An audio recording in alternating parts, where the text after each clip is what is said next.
Hello. So the position of Speaker of Parliament has now become a very big problem for the opposition, especially for the NUP candidates. Now, as we speak today, the Parliament of Uganda has 499 MPs. I mean, it's really a very big number. And if Museveni succeeds in remaining in power, by 2026, we might have something like 600 MPs in the entire parliament. This is out of a population of just 45 million people. Now, what is interesting is that three candidates have come out to contest. The incumbent, Rebecca Kadaga, who has been there for 10 years as the Speaker of Parliament, her deputy, known as Jacob Olanya, who now wants to become the Speaker. Then the other one is known as Ssemujju Nganda, the only opposition candidate as we speak who wants to become the Speaker of Parliament. Now, for me, I have a problem with how this entire process is going, especially how the opposition is actually handling it. Now, especially NUP. Now, because it has become a thorn in the backside of the party on how people should proceed in one way or the other. We all know, because what it is doing, apparently, it is exposing the Museveni regime as well as exposing the opposition somehow, somewhere. We all know that there are some candidates in the NUP that had come out to give their support to Rebecca Kadaga, who is an NRM candidate. Now, there are also some, I haven't seen any, that have given support to Ssemujju Nganda, because some are still playing the waiting game. Now, this is what is interesting. The three candidates have this sort of manifesto. Let us look at the three candidates one by one. If you look at Jacob Olanya, he has been the deputy speaker, deputizing Kadaga. He comes from the NRM party. And Jacob Olanya thinks that this is their time for people from the north, bringing in a tribal element for people from the north to take up the speakership from the south, whatever you can call it. But this is what is interesting.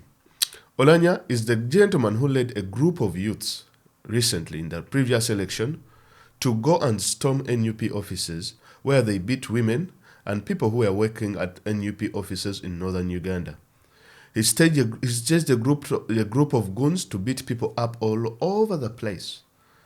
Like, people were really injured, and he was never brought to the book. Now, that is the quality of speaker.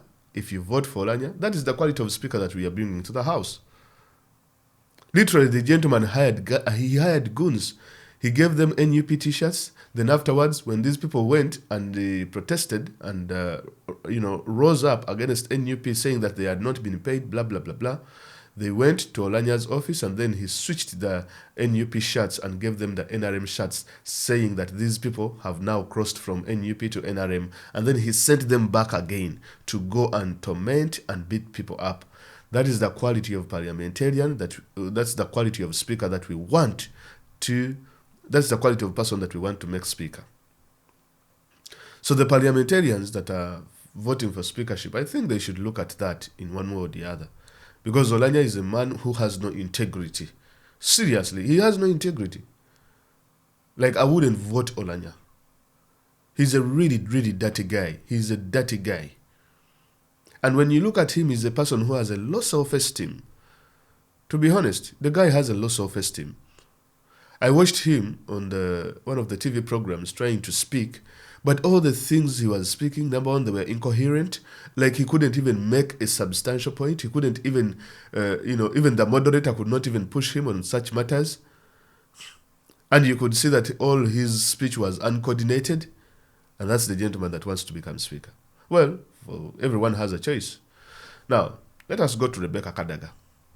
Been there for 10 years. There's a lot I could say about this one.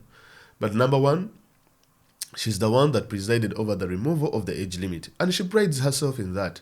She even campaigns out there telling people that the reason as to why we have Museveni today as the NRM presidential candidate, as a person who rigged the election from Kyagulanyi Ssentamu, it is because of me. It is because I tabled the age limit, I handled it, and we passed it.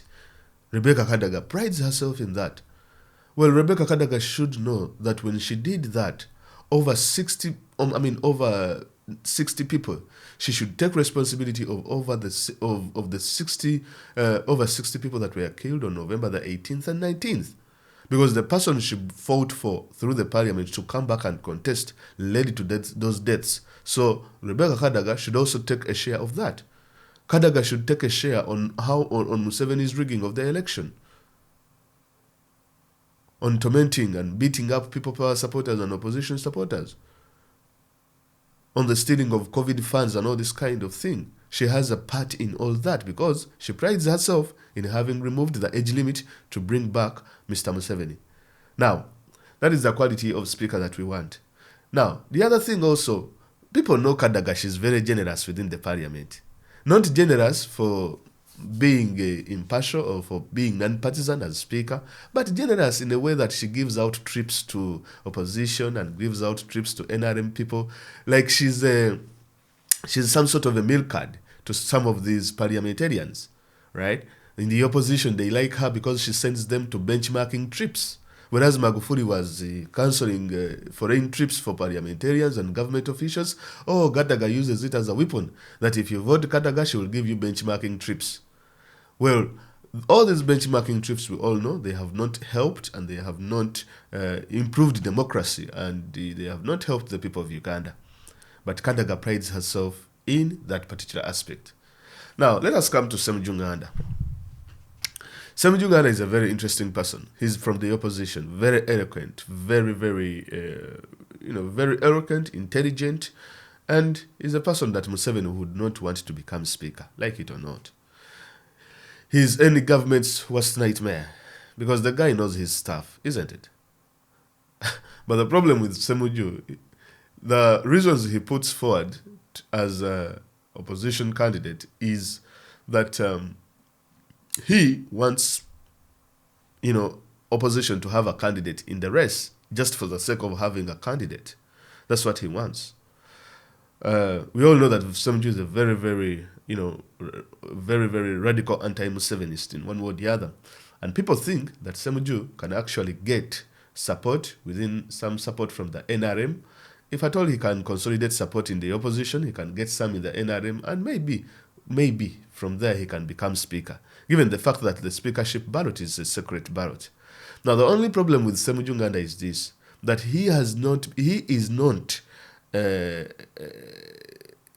strong in mobilizing and consolidating or bringing support from other political parties, be it in the opposition.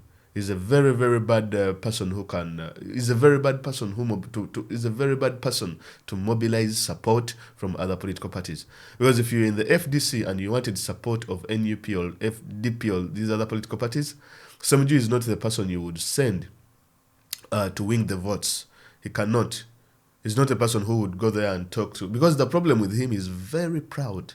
He knows that he's very intelligent. He knows that when he sits on TV and speaks eloquently and says all these kind of things and says that, people should automatically just vote for him if he puts himself as a candidate.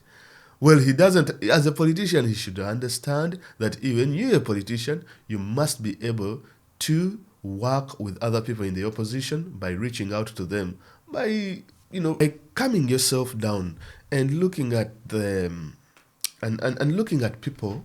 Not looking at people that you are better than them or they are better than you are better than them in one way or the other, because that's how he's conducting himself. He's not a person who can canvass votes or who can get the vote out of the opposition as well as the NRM. For him, he thinks that his CV, because that's the reason as to why there are campaigns. That's the reason as to why Bobby Wine would go and traverse the entire country and talk to people, blah, blah, blah, blah, to canvass votes in one way or the other. Now, Semuju doesn't have that talent. And that is why you see we have to question the reason as to why he is running in this speakership race. Because his first reason he says is that he wants to have a candidate in the opposition that is running for speakership, right? Now, so those are the three candidates that we are looking at. Semuju comes from a political party known as the FDC, which is Besigye's political party. Now, the problem is this, that Semuju says that he wrote letters to the heads of other political parties telling them to tell their members of parliament to support him as the speaker because he's the only opposition candidate. Now, the problem is this. Samiju is a gentleman who has been bashing the NUP from day one. So he comes out whenever it suits him to ask for support. He's the very first gentleman that said that we are not taking part in Museveni's elections. He's now taken part in 2 in less than 3 months. He's took part in the presidential. He's took part in the the parliamentary election. Now he wants to take part in the speakership race. That's Sam Junganda for you, which is really interesting to me. Because if you say that Museveni cannot be taken out by the ballot, then why are we wasting time running as speaker? Number one. Number two. If at all you say that Museveni cannot be taking, because as speaker, what more can you do to take Museveni out? What is the role of the parliament in taking Museveni out of power? It's not going to happen, right? I think Samjo agrees with me on that point. So why would he run for speakership? Why would he run through a system of election that he says that cannot take Museveni out of power? And I think they're now coming to realize that through elections there is a certain push that you can make to push the dictator out.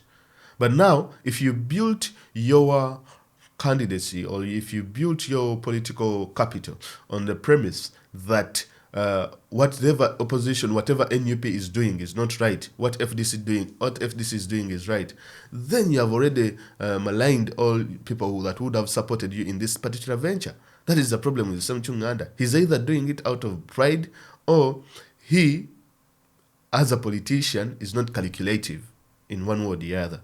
Or they are doing it just to show the people of Uganda that the opposition is not serious, so it is not even supporting me as Samju Nganda. See, this is a problem. Because he's a gentleman who also bashed Bobby Wine for going to court. And he's the one who came out with the slogan that Twamugamba Bobby Wine, do not go to those courts, blah, blah, blah, blah, Katiwaje Yochi. That's what he was saying, that why did you go to court? What did you get out of the courts? He has been very critical about Bobby Wine, which is good, but his criticism has not been constructive. His criticism has been this sort of criticism that says, oh, I told you so. Now you face the music. Oh, I told you so. Now when it comes to speakership, he writes a letter to Bobby Wine. If Semuju was really serious about being the Speaker of Parliament, trust me, he should have gone to all these political parties and met these people in person. He should have met Bobby Wine in person, should have met DP in person, and they should have showed, or he should have spoken to them and told them that, look here, I'm coming for Speaker, do you have any candidate, and so on and so forth, so as not to make things difficult. And the reason as to why we are here today, it shows how hard it is for the entire opposition to come together, because if you cannot come together on this particular matter, depending on how the person has presented the matter, then it's going to be hard. You get it? It's going to be hard as the opposition to come together. This is another attempt where we are failing as FDC, as People Power, as NUP to bring us together, because this is one where we would have joined hands together, but we are still failing because of Samju's approach that is self-centered and that is somehow not so good. Now, on the other hand, we have Rebecca Kadaga. Now, some people have come out to support Rebecca Kadaga, even from Samju's political party, his own. But this is what is interesting, that Kadaga, people are supporting her because she rewards them with the trips and all this, those allegations. So she bribes them. People will know that if they vote for Kadaga, those bribes will come out. Now look at the quality of speakers that we are looking on, who bribes more, who does this more, and so on and so forth, which is really interesting. But this is the thing. Kadaga will choose Museveni, NRM, over any opposition or any candidate. When push comes to shove, she will always choose Museveni. That's it. She's likely. Because look, if it's a life and death situation, do you think Kadaga would choose the opposition? It's going to be hard. That's why she turned down the position of the vice president. Now, this is what is interesting. Museveni has not yet said whom he's going to support for speaker. Now, if at all we support Kadaga for speaker, and Museveni comes out and supports the same person for speaker, don't you see that we are being played? We have rightly played in Museveni's hands. Just imagine. Because Museveni, I've read a few minutes ago, he said that these two candidates, Kadaga and Oulanyah, should refrain from campaigning.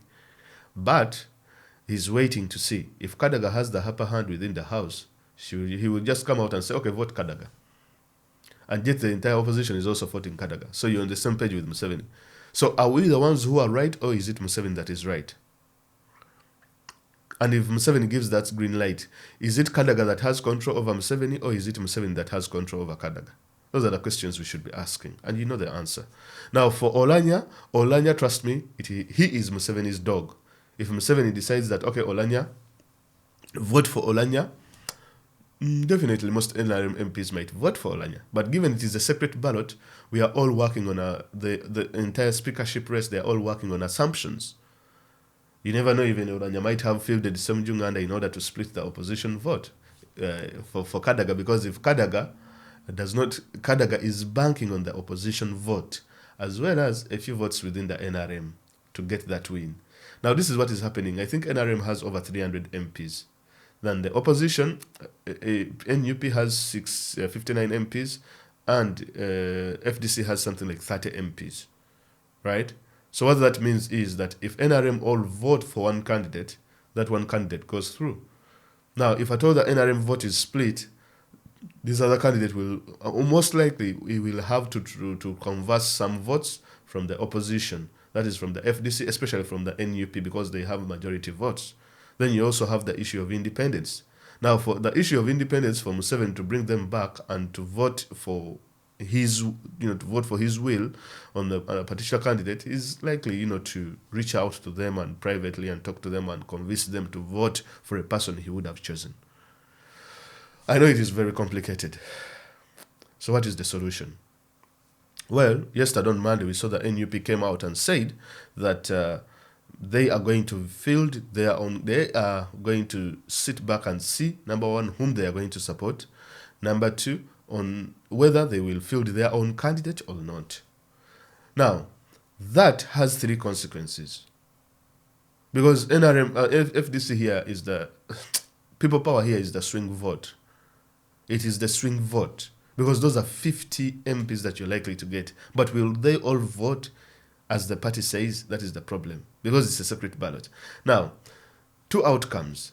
If at all FDC NUP puts a candidate out there for speakership, then it means Semjunganda should forget about the speakership, as well as any candidate that is not supported by Museveni in the race. So, for example, if at all Museveni supports Kadaga, it means the problem is that Oulanyah does not have any support in the opposition.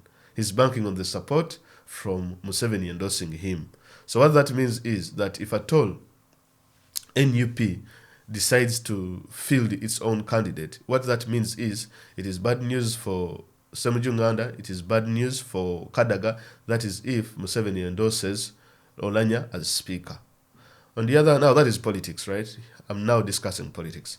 Now, on the other hand, if at all NUP does not bring out a candidate and says it will support Semjunganda, what that means is this is going to heavily affect the candidate who is not endorsed by Museveni. So, for example, if at all NUP says, okay, we have supported Semjunganda and Museveni endorses Kadaga, what that means is Oulanyah is going to lose out. Because all the opposition will be supporting, those votes will be going to Semjunganda and so on and so forth. On the other hand, if at all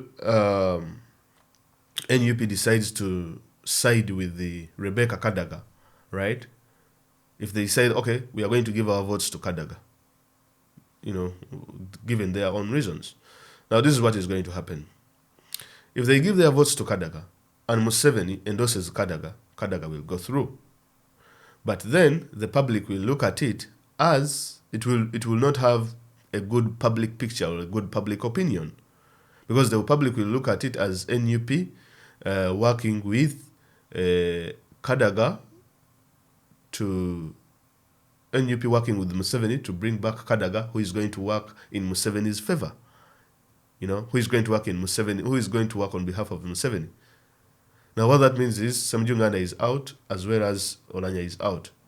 But if at all NUP supports Kadaga and Museveni doesn't endorse Kadaga and he endorses Olanya, what that means is it can go either way. It can go towards the Kadaga, it can go towards Olanya. Because Kadaga is most likely to get a few votes from the NRM.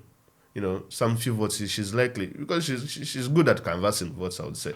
She's likely to get some few votes from the NRM and then get some from the opposition and then boom, go through. But either way, it could still go to Olanya. Because there are some people who would most likely vote with the party of the NRM. Now, thirdly, if at all, which is most likely not going to happen, if the NUP backs Olanya, right, and Museveni backs Kadaga, what that means is that Kadaga will go through. Kadaga will go through, but Olanya will not. Especially if at all they have got the... So if you want... so if NUP wants Olanya not to go through, they should back... So if NUP wants Olanya to be out, maybe they should back Olanya. So that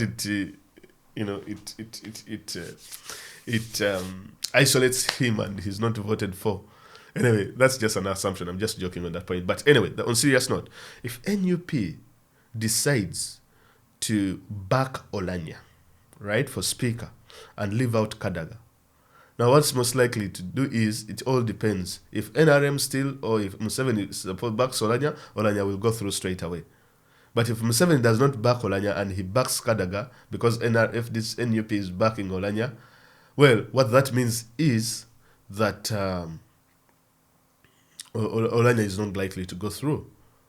Because the problem is, not so many people are likely to vote Olanya, even though they are, Olanya cannot steal away so many votes from the opposition, number one. He can't take away so many votes from the NRM. That's if the endorsement has gone to Rebecca Kadaga, if you know what I mean. So, what does all this mean? What does all this come to? NUP has two options. The opposition has two options. Number one, of all the three candidates, right? Well, if the worst comes to the worst, if they are wanting to build bridges with the opposition, what that means is they will have to go and vote for what's his name? For Semjunganda. If you want to build bridges, if you think that you can work with the BCJ, if you think that you can work with these people, then you should go for these guys.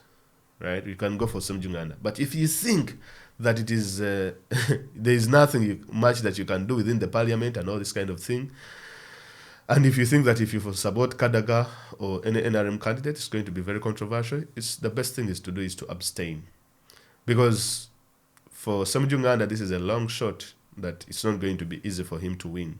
That's the truth. He won't win.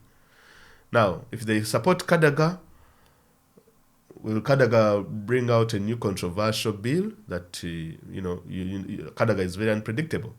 Maybe in the next parliament, she might bring out another controversial bill that will support Museveni. And NUP will have to live with that for the rest of their lives because they're the ones that supported Kadaga. Isn't it? So the best thing is this to do. Number one, abstain. Number two, front a candidate if you do not abstain. That's it.